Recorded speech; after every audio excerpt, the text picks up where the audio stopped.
उनके सुल्तानपुरी जी, सेठी साहब, अमित ठाकुर जी, यहाँ पर हमारी बहन आदर और सम्मान के लिए सारी बैठी हैं, संजीरा सिन्हा सिंह जी।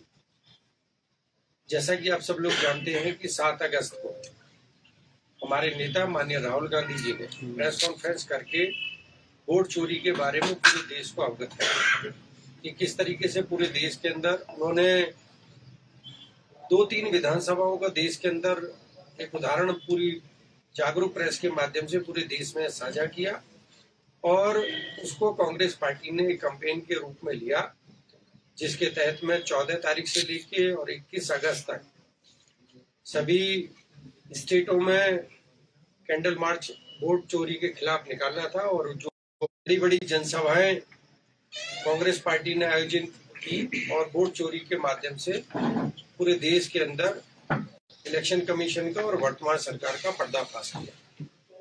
अब हम तीसरे चरण में बैठे हुए हैं। जो हमारा वोट चोरी के खिलाफ तीसरा चरण था, उसमें 15 सितंबर से लेके 15 अक्टूबर तक हमको कराने हैं। टारगेट दिया है कि 5 करोड़ हस्ताक्षर पूरे देश के अंदर कांग्रेस पार्टी कराएगी और उनको क्लब करने के बाद में माननीय राष्ट्रपति जी को दिया जाएगा तथ्यों के साथ में। पहले भी माननीय राहुल गांधी जी ने काफी सारी विधानसभाओं के बूथ वाइज जाकर वोट चोरी के खिलाफ सबूत इलेक्शन कमीशन को और पूरे देश के सामने रखे हैं। अब इस कैंपेन के माध्यम से 5 करोड़ हस्ताक्षर हम लेके माननीय राष्ट्रपति जी को देंगे। उसी के क्रम में हिमाचल प्रदेश को 1 लाख मिनिमम हस्ताक्षर का टारगेट लक्ष्य दिया गया है। जो हमारे जो स्टेट के इसके संयोजक है वो डिप्टी सीएम माननीय मुकेश अग्निहोत्री जी और कोकर जो हस्ताक्षर अभियान के कन्वीनर हैं, 2000 हस्ताक्षर का लक्ष्य रखा। विधानसभा आती है तो मिनिमम 10,000 हस्ताक्षर का लक्ष्य रखा गया। उसके बाद में NSY, महिला कांग्रेस, सेवादल, फ्रंटल कांग्रेस के हमारे जितने भी अग्रिम संगठन के साथी हैं वो भी इस मुहिम में जुड़ेंगे और ज्यादा से ज्यादा हस्ताक्षर अभियान लेकर आएंगे। ये जो लक्ष्य है वैसे तो 15 सितंबर से और 15 अक्टूबर तक का दिया था, लेकिन हमारे हिमाचल में थोड़ा देरी से ये स्टार्ट हुआ। 4 तारीख को हमने शिमला में प्रेस कॉन्फ्रेंस करके हिमाचल में इसकी ऑफिशियल लॉन्चिंग की थी। वैसे तो ये अभियान हमारे इस जिले में भी चल रहा है। आज मैं उसकी समीक्षा के लिए यहाँ पर आया हुआ हूँ और माननीय विधायक जी के साथ में हम अगली मीटिंग धर्मपुर में करेंगे और ये जानेंगे कि कितनी कितनी विधानसभा से किसके साथी ने कितने हस्ताक्षर अभी किए हैं। और ये जो हस्ताक्षर अभियान है वैसे तो 15 अक्टूबर तक का इसका समय है, लेकिन हम इसको 13 अक्टूबर को ही समाप्त करना चाहते हैं, क्योंकि 13 अक्टूबर को हमारी राष्ट्रीय नेता, हम सबकी नेता माननीय प्रियंका गांधी जी राजा वीरभद्र सिंह जी की प्रतिमा का अनावरण करने के लिए शिमला रिज मैदान पर पहुंच रही है। तो हिमाचल प्रदेश के कांग्रेस कमेटी के नेताओं ने ये डिसाइड किया है कि 13 तारीख को माननीय प्रियंका गांधी जी को हिमाचल प्रदेश की तरफ से हस्ताक्षर सौंपे जाएंगे। तो सभी साथियों को मैं जागरूक प्रेस के माध्यम से ये अवगत कराना चाहता हूँ कि जो भी साथी इस अभियान में जुड़े हुए हैं तो कुछ पूछना है तो आप पूछ सकते। ये 500 कॉन्स्टिट्यूंसी में एक साथ चलेगा हस्ताक्षर अभियान या डेट अलग अलग है? नहीं, एक साथ चलेगा। ऑलरेडी चल चुका है ना, चल रहा है, पूरे प्रदेश में चल रहा है और सभी साथी अपनी अपनी कॉन्स्टिट्यूंसी में हस्ताक्षर करा रहे हैं। आज से और तेजी आ जाएगी। यदि किसी साथी को फॉर्म अवेलेबल नहीं हुए हैं तो संयोजक साहब ने वो फॉर्म PDF फाइल में भी और हार्ड कॉपी में भी उनके पास में अवेलेबल है। आज जिस साथी को भी और फॉर्म चाहिए तो वो भी हम आज डिस्ट्रीब्यूट कर देंगे। चौधरी साहब, जो वोट चोर वाली आपका अभियान चला, वोट चोर गद्दी छोड़, तो इस मामले में मैं थोड़ा सा जानना चाह रहा हूँ कि वोट चोर वाली जो स्थिति पैदा हुई है तो उसके लिए कहीं ना कहीं तो जिम्मेवारी कांग्रेस की भी बनती है, क्योंकि आपका संगठन इतना कमजोर हो चुका है कि जब भी मतदाता सूचियां बनती है तो उस दौरान आपके कार्यकर्ता उसकी ओर ध्यान नहीं दे रहे हैं, और जो मजबूत संगठन होगा तो शायद वो इस तरह का काम कर रहे होंगे। तो कहीं ना कहीं मानते हैं क्योंकि प्रदेश में आपकी सरकार है, आपका संगठन यही नहीं है, और दूसरे राज्य जहां पर आपका सरकार नहीं है तो वहां तो संगठन बहुत ही कमजोर होगा। ऐसा नहीं है कि हिमाचल प्रदेश के अंदर कांग्रेस पार्टी कमजोर है। कांग्रेस पार्टी हिमाचल के अंदर मजबूत है और जितने भी साथी यहाँ पर बैठे हुए हैं, भले ही इनको कोई अभी पद से नवाजा नहीं गया हो, लेकिन सारे कांग्रेस के सम्मानित नेता और सदस्य बैठे हुए हैं। माननीय जिलाध्यक्ष जी यहाँ पर उपस्थित है। हालांकि कमेटी भंग है, लेकिन जो भी कोई बनेगा आने वाले समय में या किसी को जिम्मेदारी दी जाएगी, इन्हीं में से जो चेहरे आपके स्टेज के सामने बैठे हुए हैं, स्टेज पर बैठे हुए हैं, इन्हीं लोगों को मजबूत जिम्मेदारी दी है। दूसरी बात आपने बोला कि इसमें कांग्रेस पार्टी कहीं जिम्मेदार है। पार्टियों का काम वोट चोरी करने का नहीं है। नहीं, मैं तो वोट चोरी जो रोकेगा वो इलेक्शन कमीशन है। और माननीय राहुल गांधी जी ने पूरे देश के अंदर भारत की जो संवैधानिक पोस्ट थी इलेक्शन कमीशन की, उस इलेक्शन कमीशन की खामियों को उजागर किया। लेकिन भारतीय जनता पार्टी के नेताओं के पेट में दर्द होता है। ये हमने तो मजबूरी में नारा दिया कि वोट चोर गद्दी छोड़, क्योंकि हम टारगेट कर रहे हैं इलेक्शन कमीशन को, और इलेक्शन कमीशन का पीआरओ बन के हिमाचल प्रदेश का एक भारतीय जनता पार्टी को अपने आप को बड़ा नेता कहने वाला अनुराग ठाकुर, जो कि है नहीं, पेट में दर्द उसके होता है, प्रेस कॉन्फ्रेंस वो करता है। तो जब Bharatiya Janata party election commission का पक्ष लेने लगी, तब हमें मजबूरी में ये नारा दिया कि इसका मतलब ये है कि हम इलेक्शन कमीशन की खामियों पे उंगली उठा रहे हैं और पेट में दर्द भारतीय जनता पार्टी के वरिष्ठ नेताओं में हो रहे हैं और प्रेस कॉन्फ्रेंस वो कर रहे हैं। इसका मतलब ये वोट चोरी भारतीय जनता पार्टी के वरिष्ठ नेता ही करवा रहे हैं। तब हमने नारा दिया कि वोट चोर गद्दी चोर। चौधरी जी, हिमाचल प्रदेश में क्या कांग्रेस पार्टी ने ऐसी कोई लिस्ट तैयार की है कि यहाँ पे फेक वोट बने हैं, या कोई ऐसे एरिया आपने आइडेंटिफाई किए हैं? हिमाचल में आधार क्या आपका इस? देखिए, आज से 3 दिन पहले मैं मंडी में था और मंडी जिले के से हमारे एक विधायक चुन के आए हैं। उन्होंने अपनी विधानसभा के बारे में, चंद्रशेखर जी ने बताया कि मेरी विधानसभा में जो भारतीय जनता पार्टी का कैंडिडेट था, उसके घर पर करसोग से लाके 45 वोट उसके घर पर बने हुए हैं और वोट उन्होंने कास्ट किए गए। उन्होंने प्रेस के माध्यम से बोला है। उसके साथ में हमारे दूसरे जो प्रत्याशी कांग्रेस पार्टी के रहे हैं, उन्होंने कल भी प्रेस कॉन्फ्रेंस करके बोला है कि मेरे पास में प्रूफ है और मैंने ये प्रूफ उजागर किए हैं।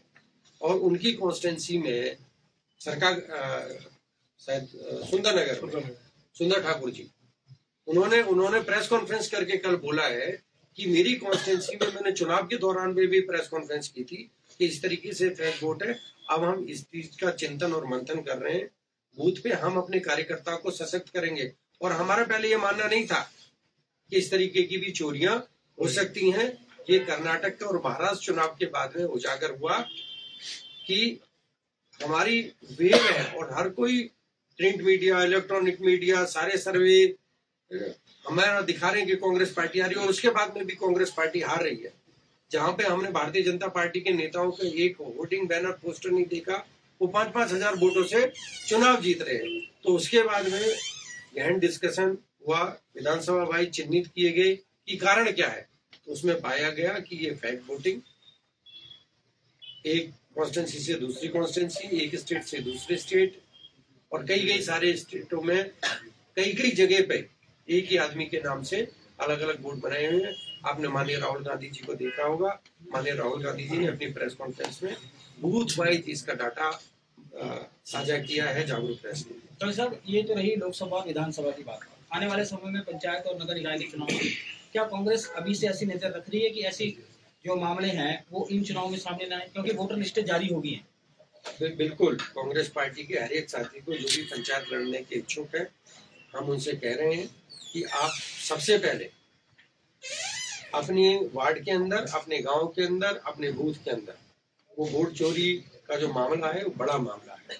और हमने देखा होगा, कितने सारे साथियों ने देखा होगा, और अब हमको आगे से आगे बता रहे हैं कि जब हम वोट डालने के लिए जाते हैं तो पहले लोग होते क्या थे कि जिस दिन वोट डालनी होती थी उससे एक दिन पहले या सेम डे लिस्ट से जाके अपनी वोट को ढूंढवाते थे। और परिवार में होता था कि इस परिवार में 3 वोट काट दी गई है। प्रधान ही चुनाव के लिए बहुत अहम मुद्दा है और बहुत ही सेंसिटिव इशू है कि इसको गहनता से हम इसकी जांच कर वोट इस तरीके से जो हमको साहब, आप संगठन की दृष्टि से एक महत्वपूर्ण पोस्ट पे है, आप सह प्रभारी हैं और पिछले नवंबर में आए थे आप 2024 में, और आपने यहाँ से सबसे फीडबैक ले ली, एक रिपोर्ट जो अपने जिलाध्यक्ष बनने में या देखी।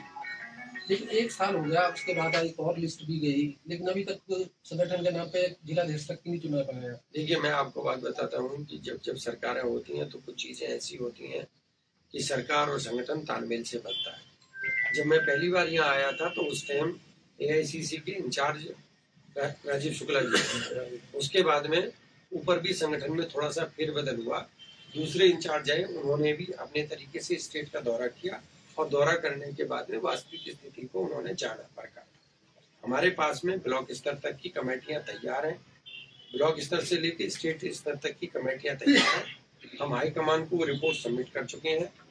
हाईकमान के द्वारा हिमाचल प्रदेश के सारे सीनियर नेताओं से बैठ के इस पर मंत्रणा हो चुकी है।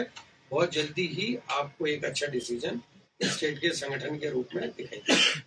प्रदेश में जो कांग्रेस की सरकार है, लेकिन जैसे आप बोल रहे हैं कि फेक वोट बने हैं, दूसरे वोट बने हैं, तो 3 साल हो चुके हैं, तो अभी तक उनके ऊपर कार्रवाई क्यों नहीं हुई? अपने लेवल पे भी जो सरकार है वो जांच करवा सकती थी, तो वो जांच करवा ली है? देखिए, वो हमारे सरकारी स्तर पर हमने CM साहब से बैठ के भी इसकी बात की है, डिप्टी CM साहब से भी बैठ के बात की है, वो BLO की भी साथ में इस तरीके की बैठक कर रहे हैं। और हमारा पूरा ये है कि निष्पक्षता के साथ में वोटर लिस्टिंग बने और इस तरीके की चोरियों को रोका जाए। आपको क्या अंदेशा है कि प्रदेश में वोट चोरी हुआ है इलेक्शन के दौरान? क्या 40 से 60 सीटें होनी चाहिए कांग्रेस की?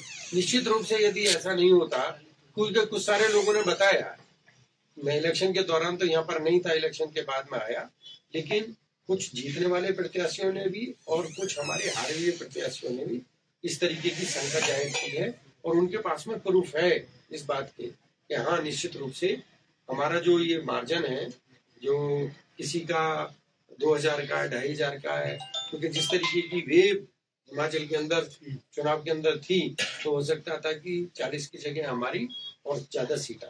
सोलन जिले से आपकी 5 सीटें, किसी ने शंका जताई?